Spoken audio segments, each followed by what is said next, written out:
Dalam satu kajian yang dibuat oleh National Health Morbidity Survey tahun 2022, 154,000 pelajar sekolah menengah terlibat dengan zina.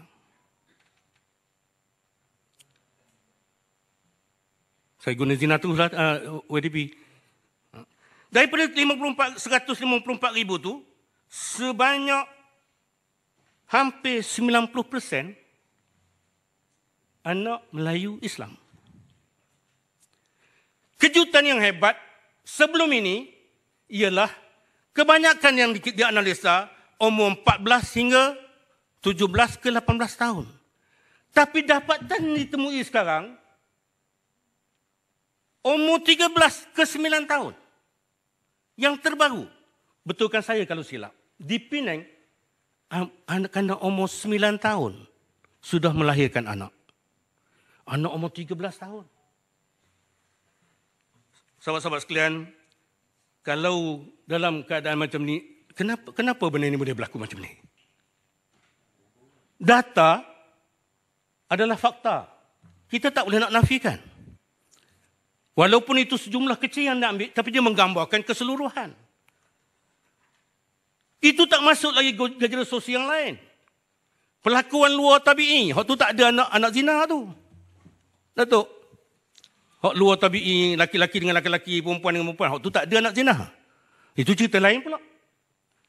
LGBT, lesbian, homoseks. Sekarang homoseks dengan lesbian tak berapa dengar dah, LGBT.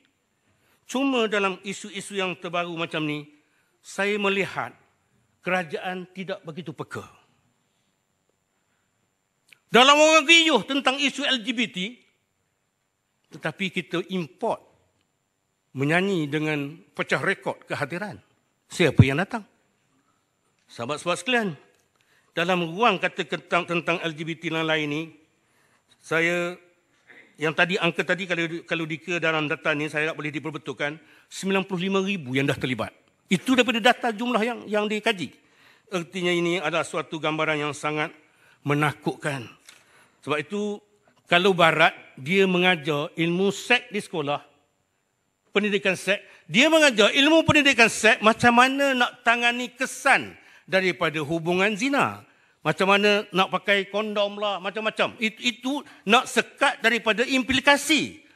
Tapi saya cadangkan baliklah kepada sistem Islam. Islam sebut, wala taqrabuz zina.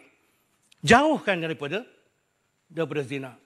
Sebab itu ada orang yang menyebut, dia kata, saya bergaul saja je, saya tak buat apa-apa. Tapi ingat, walau tidak semua yang bergaul berakhir dengan zina, tapi hampir semua yang melakukan zina bermula dengan pergaulan.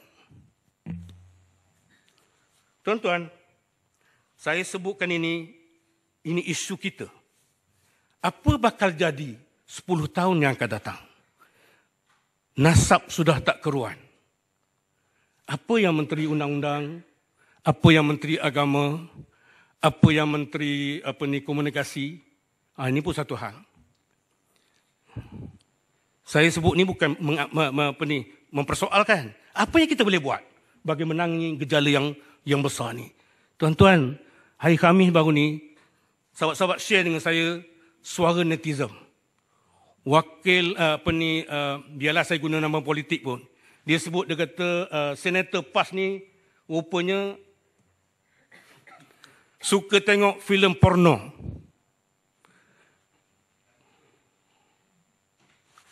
Tuan-tuan, saya sebut tentang TikTok. Saya tak ada. Saya tahniah kepada penggerak-penggerak TikTok untuk menyedarkan rakyat. Tapi janganlah tuduh benda yang soal saya ni akaun TikTok pun tak ada. Yang lain saya ada. Sebab bila kawan-kawan tunjuk, buka scroll, nampak terus yang pelik-pelik. Saya tutup. Datang tengok telefon saya, tak ada akaun TikTok. Bila saya bicara tentang tu, tiba-tiba Menteri Komunikasi sebut saya, tuan, yang berhormat, dia tak sebut nama saya, tapi faham. Tutup, delete history. Kita di dalam negara ini bicara tentang negara, bukan tentang pribadi. Kenapa tentang pribadi saya pula bila saya suarakan, anggap bahawa saya ni, suruh delete history TikTok saya. Ini tidak betul. Saya nak sebutkan ini supaya jangan berulang. Menteri serius bercakap.